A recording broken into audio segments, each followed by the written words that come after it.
Hello guys, welcome to another driving test video. I hope you all had a very wonderful Easter. Now today we have a perfect story that everyone is probably hoping for. So on the 14th of March I posted a mock test which was with JUNCTION at HEADLIGHT, and though she failed that mock test, we worked on the things that needed to be worked on before the tests, and today we had the tests. So just a quick timeline. Now we had the mock test on the 6th of March. I posted it on the 14th of March, and actually I had to prioritize editing that video so that JUNCTION had a chance to view the driving before the test, so this way she's able to see how she drives from, like, I'm saying, a second or third person's perspective, because when you're sitting in the car you don't really see the things that you're doing when your instructors complain and mention your areas of weaknesses, and that especially when it comes to positioning or junction, for example. So yeah, this is why it's very important that you always give yourself and your instructor enough time before your test for your mock test. Do your mock test at least, say, 2 weeks or 3 weeks before your test, so that you have a chance to work on those areas that needs to be improved on. There really is no point having a mock test one day before your driving test, or say 2-3 days before it, because you might not really even have a chance to work or improve on those areas. So anyways, now JUNCTION had 3 more lessons before the real driving test, which you're watching right now. So we had that last mock test. We had the mock test on the 6th of March, and then we had a good, say, 13 days, say about 2 weeks, to then work on those areas. And if she had needed more than 3 lessons, then it would have been easier to try and accommodate that, considering the time that we had.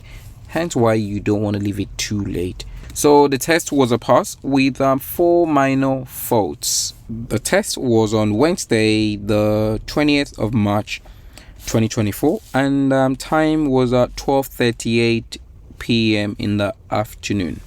So now let's watch through the video and see where the faults are, if we can pick them out, and see what other things we can pick out, or what we could improve on in the future from this test.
When getting to junctions such as this one where your visibility is restricted, remember to actually take a stop and do a good observation so that when you're going to move off, you're actually looking forward and look especially into the road you're turning into or direction you're moving into, so that if there's any signs, you'll be able to pick it up.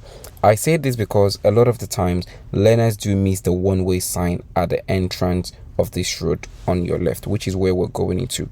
Avoid moving off while you're still looking to your right, because if you do that, you are more likely to miss the sign as you exit the roundabout, which seems like what happened here, because the positioning as she goes through this road was a little bit off. The car was way positioned to the left as she went through the bend, which might suggest that she wasn't aware that this is a one-way road. Now watch as we pass the last car here. We then move too close to the left towards the bike, and as we cross through that situation, we're now coming into the bay. So the only explanation to this would be that she's trying to keep as much as possible to the left to avoid oncoming traffic, which is to say, in my opinion, she wasn't aware that that is a one-way. So keep this in mind, and don't forget the other clue. If you can see in this situation, all of the cars packed up are all facing the same direction. That should tell you at that point that perhaps this is a one-way. Now remember, now when you get to the end of a one-way road, if you are turning right, don't forget to keep to your right, and left if you are turning left. But luckily I didn't see any fault on the results given for, say, positioning also, so that was a lucky one there.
If you are taking this route and you are following the sat nav at this point, you're more likely to be told by the sat nav to keep right and bear left. Now, don't confuse yourself and go into the right lane like JUNCTION has done here.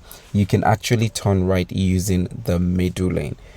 So more likely they're going towards Bromley Road here.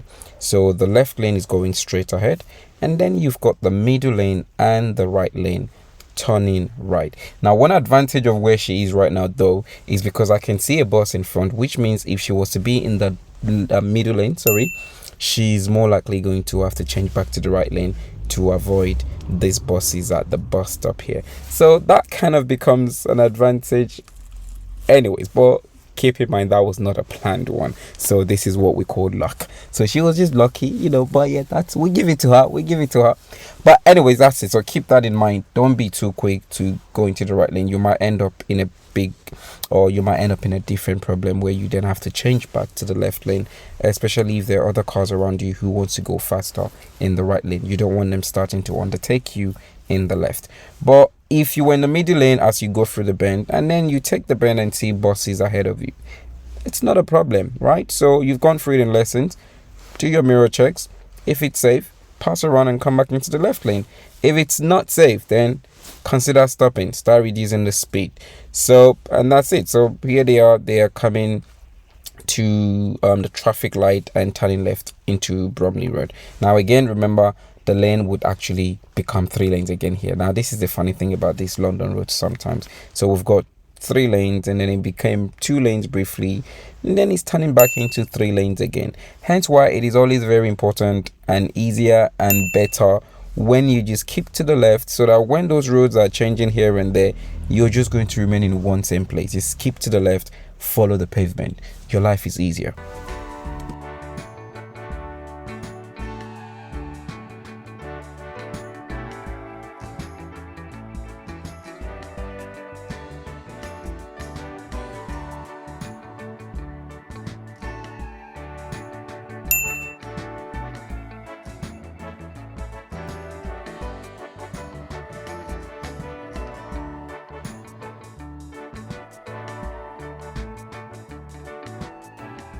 Now, this is what happens when you change lane with a little space. Now, the driver of this van now needs to wait for traffic in the middle lane to move on before he can continue, thereby holding up the traffic in the left lane.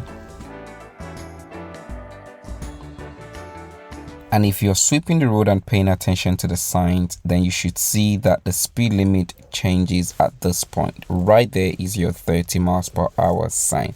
So make sure from that point, if it is safe, make progress. And don't forget the bus stop. If there are buses around, plan that, because you should see it right from the traffic light, so that you just keep to the right of your lane. And don't treat that bus stop as a bus lane. I have gotten there several times with learners where learners are confusing that bus stop as a bus lane and thereby trying to keep to the right as they pass the bus stop. And when you do that and there's another driver behind you to the left, they're more likely to creep past you using that space on the left. So prepare, plan, and do the right thing.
So at this point, they are coming to do the reverse parallel parking.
And so far, so good. The driving test is actually going very well. I'm pleased with the driving. That's very good. So we haven't been able to pick up any faults yet. So keep in mind the faults we're looking at for is one for clearance, one for awareness and planning, one for junctions observation, and one for use of mirrors. So change of speed. We probably wouldn't see that one because you need to be in the car to see if she checked the mirror or not, or if she did properly. Right on time. As you can see, right here is where we get the junction observations fault, and very lucky, I must emphasize that in many cases this would have been a serious fault. I mean, you can rewind that or reverse that clip and just, you know what, I'd replay that and let's watch it again. That was a very lucky one. But yes, that's the minor fault for observation at the junction. And right there we have it. So yeah, examiner has been very generous in this situation, so luckily for her, but again, try and avoid such mistakes. You probably would not get lucky twice in situations like this. Maybe you might never even get lucky once on your test in this case. So please take your time. That junction was quite busy with those pedestrians, with the zebra crossing, so it's very possible and easy to rush yourself and make such mistakes. So but anyways, keep that in mind, avoid it. Now at the junction ahead, or should I call it junction, or at the end of the road, there's a no entry sign. Now I'm very pleased we actually came through this road during the lesson, because I brought the learner here specifically because a lot of people miss the sign, and when we came on the lesson, she did miss it. She was actually driving through to that no entry sign right here, so that's paid off. So she knows what is there, she knows what is ahead, so very easy to avoid it at this point, so that's good.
And at this point, I believe that this is where she gets a minor fault for clearance, because if she was aware of these cars parked up on the right on time and consider the fact that the cars coming into the road would have to pass through, she should have actually cleared herself a bit more to the left.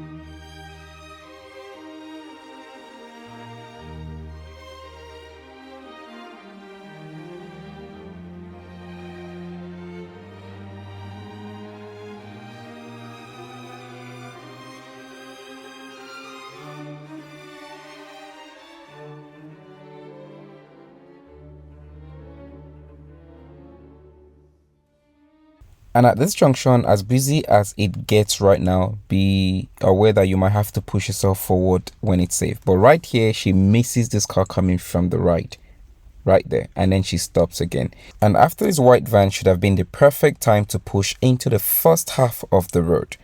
So keep this in mind. And I would say she is the luckiest learner of the year, because that is another junction observation situation that is probably in many cases would have been a serious fault, but we only have one minor fault for junction observation.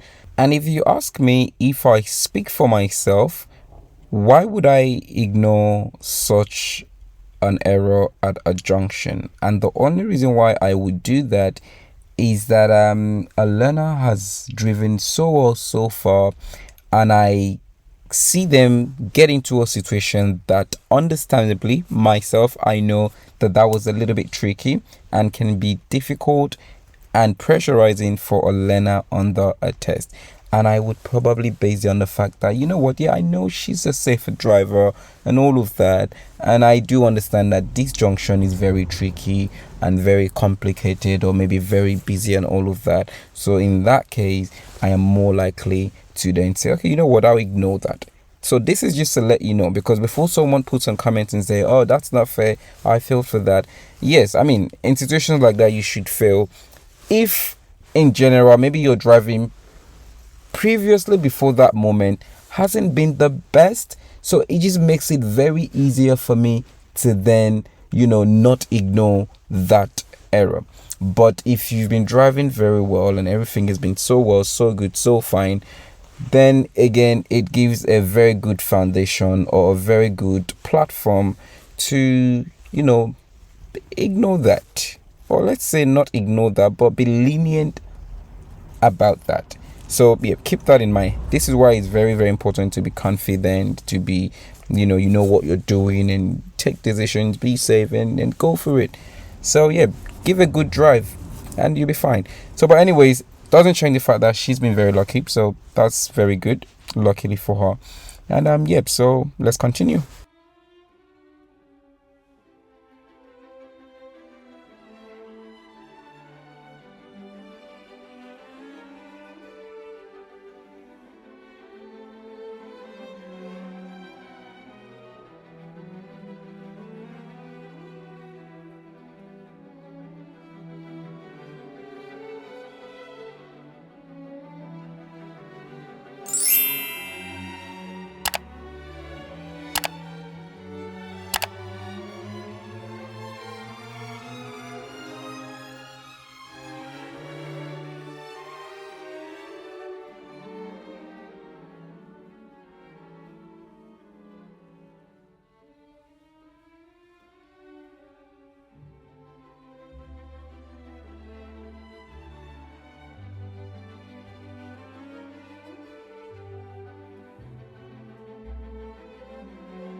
So at this point, they are now heading back to the test center. So that is it, ladies and gentlemen, for this test.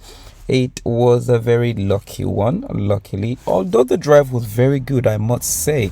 But it's just unfortunate. This is one of those problems where you might have done everything well, But then there comes this junction, or there comes this roundabout that is, even just a normal road, and there was just too many things going on, and something just goes wrong. But luckily, in this situation, she was lucky enough to have passed through it. So yeah, so don't forget, guys, please, I would really appreciate it if you find these videos helpful and useful.